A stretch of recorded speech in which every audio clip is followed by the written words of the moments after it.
به نام خدایی که جان آفرید، سخن گفتنم در زبان آفرید. اما بعد، السلام علیکم و رحمت الله تعالی و برکاته. پدران و مادران قدر و برادران و خواهران اهل اسلام من، بنده امروز خواستم برای شما یک قصه به حد تأثیر بخش و همتربیه‌ای که درباره یک مرد قرضدار و نجات او نقل نمایم.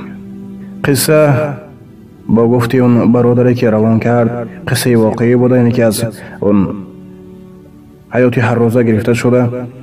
وقتی این قصه را تا آخر بنده مطالعه کردم بسیار تأثیرم کرد و خواستم که به شما نیز اونو نقل سازم. خب اگر در وقتی گفتن این قصه اگر به خطاگی راه دیم، الله تبارک و تعالی مرا مغفرت کند و از همه شمایان معذرت میخواهم. مردی با سبب مشکل های زندگی از چند نفر قرضدار شد. چون مردمی قرضداده او را به تنگ آوردند، نزد سوداگری آمد و تا مدت معین به مقدار 500 دینار مبلغ قرض گرفت و آن را به دیگران تقسیم کرد.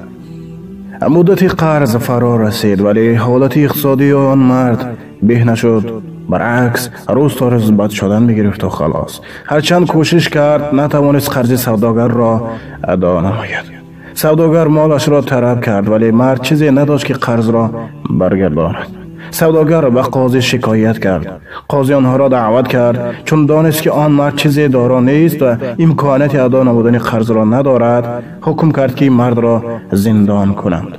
مرد گفت: جناب قاضی، به من تا بگاه فرصت بدی تا به اهل خانواده هم خیر خوش کنم. قاضی گفت: ای مرد، من که تو را زندان کردم، از کجا باور کنم که تو فردا به نزد من میایی یا اینکه نه؟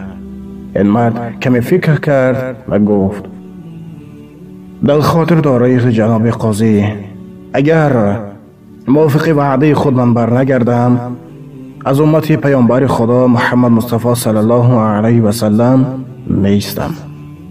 قاضی در چهره آن مرد نور ایمان و تقوا را دید، به او باور کرد و او را رها کرد.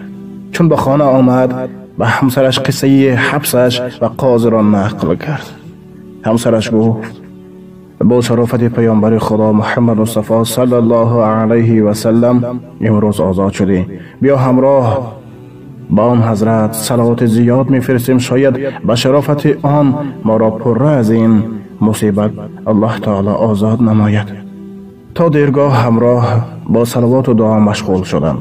چون به خواب رفت، در خواب پیامبر محمد مصطفی صلی الله علیه و سلم را دید. پیامبر صلی الله علیه و سلم به او گفت: ای مرد، به نزد فلانی شخص ثروتمند است، برو و او بگوی که پیامبر خدا صلی الله علیه و سلم برایش سلام میگوید و امر میکند که قرض تو را ادا نماید. اگر باور نکرد بگوی که دو نشانه داری. اول اون است که او هر شب 1000 مرتبه بر پیامبر خدا محمد مصطفی صلی الله علیه و سلم صلوات میفرستد. دوم اون که شب گذشته در حساب صلوات خطایی کرد و فکر کرد که او 1000 مرتبه صلوات نگفته است، لیکن تو خبر ده که او کاملا رسیده است. چون مرد به نزد آن شخص رفت و امر پیامبر خدا محمد مصطفی صلی الله علیه و سلم را برایش رسانید و نشانه ها را گفت، آن شخص گریان شده برایش 500 دینار برای ادای قرضش و 2500 دینار دیگر از خرسندی عطا فرمود. روز دیگر مرد به نزد قاضی رفت تا به وعدش وفا و قرضش را ادا نماید. دید که قاضی دیدار او را با شوق و رغبت غیر عادی انتظار است. قاضی گفت: با برکت تو این شب من پیامبر خدا محمد مصطفی صلی الله علیه و سلم را خواب دیدم که به من گفت قرض این مرد را ادا نما، این 500 دینار را بگیر و قرضت را ادا نما. این لحظه سوداگری قرضداده از در آمد و آن مرد را به آغوش کشیده گفت: ای برادر، با برکت تو امشب پیامبر خدا محمد صلی الله علیه و سلم را در خواب دیدم که به من گفت قرض آن مرد را عفو نما.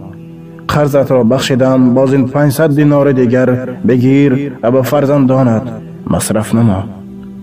همین طور مردی که 500 دینار قرضدار بود هم قرضش ادا شد و باز 3500 دینار مبلغ ثروت پیدا نمود.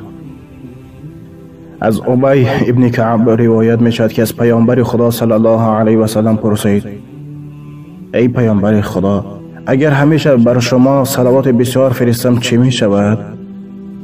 پیامبر خدا گفتند: همه مشکلاتت کشاده و گناههایت بخشیده می شود. روایت ترمذی، احمد و ابن ابی شیبه.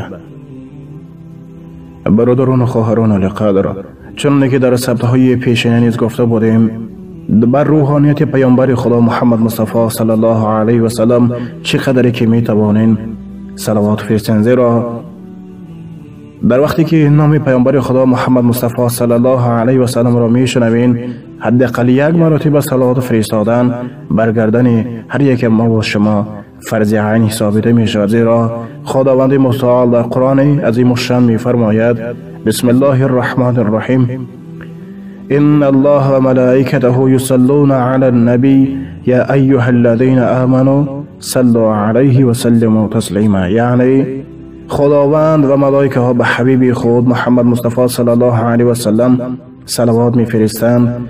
پس شخصانی که ایمان آوردید به حبیب خدا صلوات فرستید.